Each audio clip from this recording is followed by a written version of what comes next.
Hello guys, नमस्कार. तुम्हा सर्वांचं स्वागत आहे राधिका पवार या यूट्यूब चॅनलवर. दादाचा बड्डे झाल्यानंतर आम्ही आलो त्र्यंबकेश्वरला. हे एक ज्योतिर्लिंग आहे.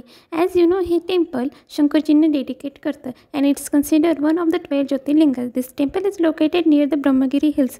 येथे बघण्यासारखं खूप काही आहे आणि यामागे एक इतिहास देखील दडलेला आहे. आता आम्ही आंघोळ वगैरे करून दर्शनासाठी जात आहोत आणि त्याचबरोबर आम्ही इथे हा टीकासुद्धा लावलेला आहे. इथे हा टीका सर्वांनीच लावलेला आहे. ही आहे माझी कझन आणि ही आहे माझी आजी आणि ही आहे माझी मम्मी आणि दादा. आणि इथे आम्ही सर्व पण चाललो आहोत आणि इथे खूप सारे वेगवेगळे दुकानं लागले होते. पौराणिक संदर्भानुसार असे सांगितले जाते की ब्रह्मदेवांनी इथे एका पर्वतावर श्री महादेवांना प्रसन्न करण्यासाठी तप केले, जे पुढील काळात ब्रह्मगिरी पर्वत नावाने विख्यात झाले. या पर्वतावर एकेकाळी गौतम ऋषींचा आश्रय होता. गौत्या पातकातून मुक्तता मिळावी म्हणून त्यांनी कठोर तपश्चर्या केली आणि महादेवांना प्रसन्न केले. गौतम ऋषींच्या विनंतीवरून महादेव इथे त्रिमूर्ती होऊन ज्योतिर्लिंग स्वरूपात विराजमान झाले. तेव्हापासून हे स्थान त्र्यंबकेश्वर म्हणून ओळखले जाऊ लागले. आमच्या घरामध्ये एक लहान मुलगा आहे, सो आम्ही त्याच्यासाठी हा ड्रेस घेत होतो व्हाईट कलरचा, जो की खूप छान आहे. तुम्ही इथे बघू शकता. त्यानंतर आम्ही इथे या मंदिरात सुद्धा गेलो होतो आणि इथे आता आमचं सर्वांचं दर्शन झालेलं आहे आणि आता आम्ही जातो आहे जिथे आमची गाडी पार्क केलेली आहे तिथे. आणि इथे खूप वेगवेगळी दुकानं होते, जसं की माईंचे दुकानं होते, लहान मुलांची खेळणी, त्याचबरोबर पेढे प्रसाद या सर्वांचे दुकानं होते. त्याचबरोबर ज्वेलरीचे सुद्धा दुकानं होते. त्याचबरोबर टेडीबिअर वगैरे यांचे सर्वांचे दुकान होते आणि खूप छान होतं. त्र्यंबकेश्वर ज्योतिर्लिंग हे भारतातील एक प्राचीन तीर्थस्थान आहे आणि सर्व 12 ज्योतिर्लिंगापैकी हे एक विशेष आहे.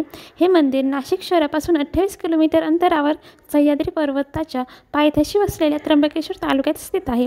पवित्र गंगा आणि गोदावरी नदीचे उगमस्थान त्र्यंबकेश्वरच्या जवळ आहे. त्याचबरोबर श्री ज्ञानेश्वर माऊलींची मोठे बंधू श्री निवृत्तीनाथ महाराजांची समाधी देखील त्र्यंबकेश्वरमध्येच आहे.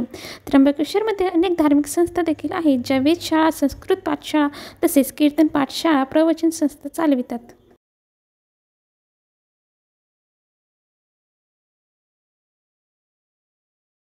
आम्ही खूप सकाळी इथे पोहोचलो होतो आणि खूप सकाळी आमचे छान असे दर्शन झाले. सो इथे अजून एक मंदिर आहे, सो आम्ही तिकडे जात आहोत सगळे.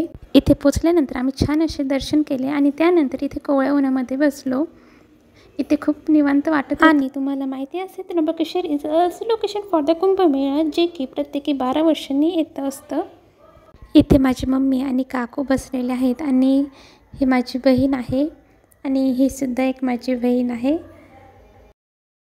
आता इथे दर्शन करून झाल्यानंतर आम्ही निघालो घरी जाण्यासाठी. मागच्या वर्षी जेव्हा मी आली होते तेव्हा मी फेरीला सुद्धा गेले होते, म्हणजे आम्ही सर्वच गेलो होतो फेरीसाठी, परंतु यावेळेस आम्ही काही गेलो नाही. आणि अजून या मंदिराची विशेषता अशी आहे की ज्योतिर्लिंगावर त्रिकाल पूजा केली जाते, जी स्थानिक माहितीप्रमाणे 350 वर्षापासून चालू आहे. पप्पा इथे एकटेच बसलेले आहेत, तुम्ही बघू शकता. आणि आता मी निघालो आहे घरी जाण्यासाठी. तुम्हाला हा ब्लॉग कसा वाटला मला कमेंटमध्ये नक्की सांगा आणि ब्लॉग आवडला असेल तर लाईक करायला विसरू नका आणि माझ्या चॅनलला नक्की सबस्क्राईब करा. Okay, bye guys, see you in the next blog.